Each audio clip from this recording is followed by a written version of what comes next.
नमस्कार, मैं मनीषा। आप सभी दर्शकों का बहुत बहुत स्वागत है देश न्यूज के खास कार्यक्रम स्त्री शक्ति में। दर्शकों, आज हम बात करेंगे स्त्री शक्ति में भारतीय राजनीतिज्ञ उमा भारती के बारे में। भारतीय जनता पार्टी की नेता उमा भारती की गिनती अपने दल के करिश्माई नेताओं में होती है। साथ ही कई विवादों में भी उनका नाम आता रहा है। राम मंदिर आंदोलन के अग्रदूतों में से एक रही उमा भारती न सिर्फ भारतीय जनता पार्टी और हिंदुत्व चेहरा मानी जाती रही हैं, बल्कि सामाजिक न्याय का भी प्रतिनिधित्व करती रही हैं। राम जन्म भूमि आंदोलन में भी उन्होंने आगे बढ़कर हिस्सा लिया था। भारतीय जनता पार्टी की प्रमुख प्रचारकों में से एक रही उमा भारती अपने उग्र भाषणों के जरिए बार बार पार्टी के लिए अनेक लोगों के लिए वोट को खींचने का काम करती रही हैं। उनकी गिनती भाजपा के उन नेताओं में होती है जो जमीनी राजनीति और पार्टी के कार्यकर्ताओं से सीधे जुड़े रहे हैं। उमा भारती बचपन से ही राष्ट्रीय स्वयंसेवक संघ और उसके बाद भारतीय जनता पार्टी से जुड़ी रही। वो शुरू से ही एक अच्छी वक्ता रही और संघ परिवार में उनकी इस काबिलियत को खूब तराशा गया।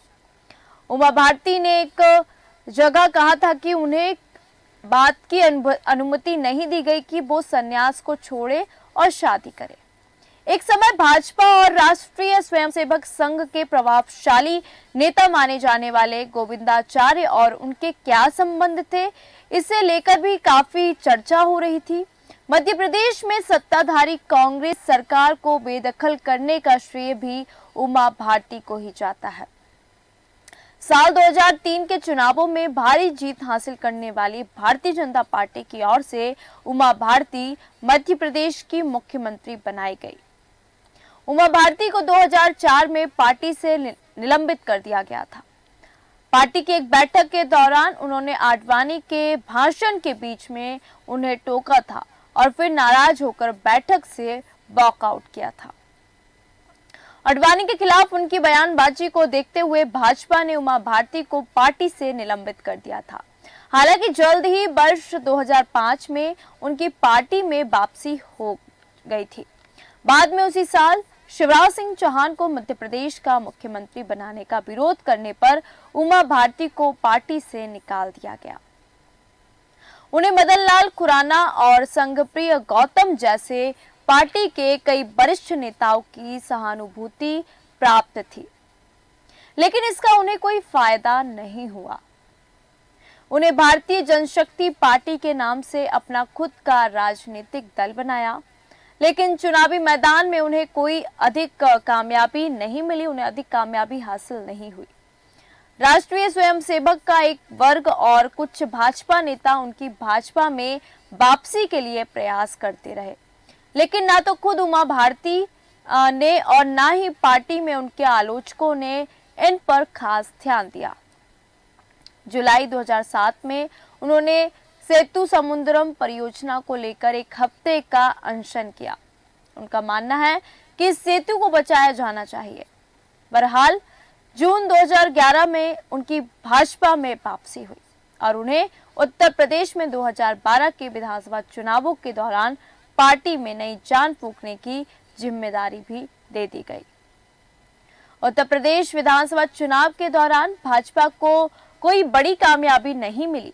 हालांकि खुद उमा भारती महोबा जिले के चरखारी से चुनाव जीती थी। नवंबर 2011 में जब भारत सरकार ने मल्टी ब्रांड खुदरा क्षेत्र में 51% और सिंगल ब्रांड में 100% प्रत्यक्ष विदेशी निवेश की अनुमति दी तो उमा भारती ने इसका विरोध किया। मोदी बनाम आडवाणी टाइम्स नाउ चैनल और समाचार एजेंसी पीटीआई को एक इंटरव्यू दिया था, जिसमें उमा भारती ने कहा कि लोकप्रियता के आधार पर गुजरात के मुख्यमंत्री नरेंद्र मोदी को प्रधानमंत्री पद उम्मीदवार नहीं माना जा सकता है। उन्होंने कहा, भीड़ खींचने की क्षमता आपको प्रधानमंत्री पद का उम्मीदवार नहीं बनाती है। नरेंद्र मोदी की तरह अगर मैं कहीं जाऊं तो कुछ भीड़ तो आ ही जाएगी, तो आप ये नहीं कह सकते कि आग भीड़ उनकी तरफ आती है तो वो प्रधानमंत्री पद के उम्मीदवार हैं। दूसरी तरफ उन्होंने टाइम्स नाउ को एक इंटरव्यू और दिया था, तो उस पर कहा था कि पार्टी के वरिष्ठ नेता एलके आडवाणी की तारीफ की। उन्होंने कहा, हर किसी की तुलना आडवाणी जी से नहीं की जा सकती। दूसरी तरफ आपको बता दें, उन्होंने कहा कि बहुत सारे लोगों को बैठकर यह फैसला करना होगा कि कौन प्रधानमंत्री पद का उम्मीदवार होना चाहिए। अटल बिहारी वाजपेयी और एल.के. आडवाणी ऐसे नेता हैं जो पद पर हो या ना हो, लेकिन उन्होंने बहुत अधिक योगदान दिया है, उनकी अहमियत कम नहीं होगी। आडवाणी तो संत है। मध्य प्रदेश को जब राज्य की पहली महिला मुख्यमंत्री मिली तो राज्य में आधी आबादी की मजबूती की संभावनाएं जताई जाने लगी, लेकिन फिर कुछ ऐसा हुआ कि मात्र 8 महीने में ही राज्य की पहली महिला मुख्यमंत्री को कुर्सी छोड़नी पड़ी। हम बात कर रहे हैं इस वक्त उमा भारती की। 15 अगस्त 1994 वो दिन था जब उमा भारती हुगली के कितुरानी चरमम्मा मैदान, जिसे लोग ईदगाह मैदान भी कहते हैं, उसमें तिरंगा झंडा फहराने गई थी। इस ध्वजारोहण की वजह से हुगली में दंगा छिड़ गया और 6 लोगों की मौत हो गई। कर्नाटक पुलिस ने उमा भारती के खिलाफ वारंट जारी किया, लेकिन उन्होंने कोई जवाब नहीं दिया। 17 वारंट जारी करने के बाद अदालत ने उमा के खिलाफ गैर जमानती वारंट भी जारी किया, जिसके बाद उमा भारती को 23 अगस्त 2004 को मध्य प्रदेश के मुख्यमंत्री पद से त्यागपत्र देना पड़ा था। कर्नाटक पुलिस ने मध्य प्रदेश आकर उमा भारती को गिरफ्तार किया। आपको बता दें, उमा ने उस समय बतौर सीएम कहा था उन्होंने कोई अपराध नहीं किया, इसलिए जमानत का प्रयास भी नहीं करेंगे, क्योंकि तिरंगा फहराना राष्ट्रीय स्वाभिमान की बात है और इसके लिए वे कोई भी कीमत चुकाने को तैयार हैं। टीकमगढ़ जिले के डुंडा गांव में 3 मई 1979 को उमा भारती का जन्म हुआ। पिता खेती किसानी करते थे। उमा कम उम्र से ही मधुर आवाज में कृष्ण भजन गाती और भागवत कथा सुनती थी। कथा मशहूर हुई तो खबर उनके इलाके की महारानी विजया राजे सिंधिया तक भी पहुंच गई। इसके बाद राजमाता उमा से मिली और यही से उमा की लाइफ पूरी तरह बदल गई। विजया राज ने उमा को भाजपा के टिकट पर खजुराहो से चुनाव में उतार दिया। उमा चुनाव हार गई, लेकिन राष्ट्रीय स्वयं सेवक संघ भाजपा और विश्व हिंदू परिषद से नजदीकियां बढ़ गई। यहीं से वो राम मंदिर आंदोलन में सक्रिय हो गई। इस बीच 1979 में वह खजुराहो से लोकसभा चुनाव में जीत गई, फिर 1991 के चुनाव में भी जीत गई। राम मंदिर आंदोलन में भी बहुत सक्रिय रही। उन दिनों 2 महिला संतों के भाषणों की कैसेट बड़ी ही चर्चा में रहती थी, पहली साध्वी और दूसरी उमा भारती। तब राम मंदिर बनाने की मुहिम जोरों पर थी। 6 दिसंबर 1992 को अयोध्या में बाबरी ढांचा गिरा तो मध्य प्रदेश में भाजपा की पटवा सरकार भी भरभरा कर ढा गई। नई सरकार कांग्रेस की बनी, जिसकी अगुवाई 10 साल तक दिग्विजय सिंह ने की। दिग्विजय को सीएम की कुर्सी तक पहुंचने और 10 साल तक बनाए रखने में मध्य प्रदेश भाजपा की गुटबाजी का भी भरपूर योगदान था। दिग्विजय को तीसरी बार रोकने के लिए भाजपा हाईकमान ने उमा भारती को मैदान में उतारा। 2002 में उमा भोपाल से सांसद और अटल सरकार में मंत्री थी। उमा से मध्य प्रदेश भाजपा प्रदेश अध्यक्ष की कमान संभालने को कहा गया तो उन्होंने साफ मना कर दिया। हालांकि अपनी पसंद के 2 लोगों यानी कि कैलाश जोशी और बाबूलाल गौर को तैनात कर दिया। दिग्विजय विरोधी प्रचार अभियान में उमा की सक्रियता बढ़ी तो विरोध होने लगा। प्रमोद महाजन की सलाह पर लाल परेड मैदान में आयोजित हुई रैली में अटल बिहारी वाजपेयी ने सीएम के तौर पर उमा के नाम का ऐलान किया। सूबे के मुखिया के तौर पर उमा का नाम आया तो विकास के साथ ही हिंदुत्व के मुद्दे को भी हवा मिली। उमा ने बेपासा यानी कि बिजली, पानी, सड़क की समस्या के लिए दिग्विजय के शासन को जिम्मेदार ठहराया। इतना ही नहीं, उन्होंने दिग्विजय को मिस्टर बंटाधार करार दे दिया। उमा ने संकल्प यात्रा निकाली और नारा दिया, आप सत्ता का परिवर्तन करो, हम व्यवस्था परिवर्तन करेंगे। हुआ भी ऐसा ही। 2003 में हुए विधानसभा चुनाव में भाजपा ने 230 में से 171 सीटें जीती। कांग्रेस सिर्फ 38 सीटों पर सिमट गई। बताया जाता है कि जिस वक्त चुनाव परिणाम जारी हो रहा था उस वक्त उमा भारती भोपाल में नहीं थी। वह सतना के पास स्थित मैहर में शारदा देवी के मंदिर में पूजा पाठ कर रही थी। शाम करीब 5:30 बजे वह हेलीकॉप्टर से सीधे लाल परेड मैदान में उतरी। उस शाम मैदान में रैली सा नजारा था। फिर 8 दिसंबर 2003 को उमा भारती ने सीएम पद की शपथ ली। जब 10 मुराम बोले, दीदी बेरोजगार हूं। उमा भारती के सीएम रहते चाय की दुकान खुलवाने का एक हिस्सा, जो एक किस्सा है उनके जीवन का, जो हिस्सा है वो बहुत मशहूर है कि एक बार उमा के जनता दरबार में एक शख्स पहुंचा जिसने अपना नाम 10 मुराम बताया। जब सीएम उमा ने समस्या पूछी तो वो बोला कि दीदी बेरोजगार हूं। उमा ने चाय की दुकान खोलने की सलाह दी। 10 मुराम ने तुरंत पूछ लिया, कहाँ खोले दीदी। इस पे उमा ने तुरंत अपने एक अधिकारी को बुलाया और आदेश दिया कि कल से सीएम आवास के गेट नंबर 6 के बाहर 10 मुराम चाय की दुकान चलाएंगे।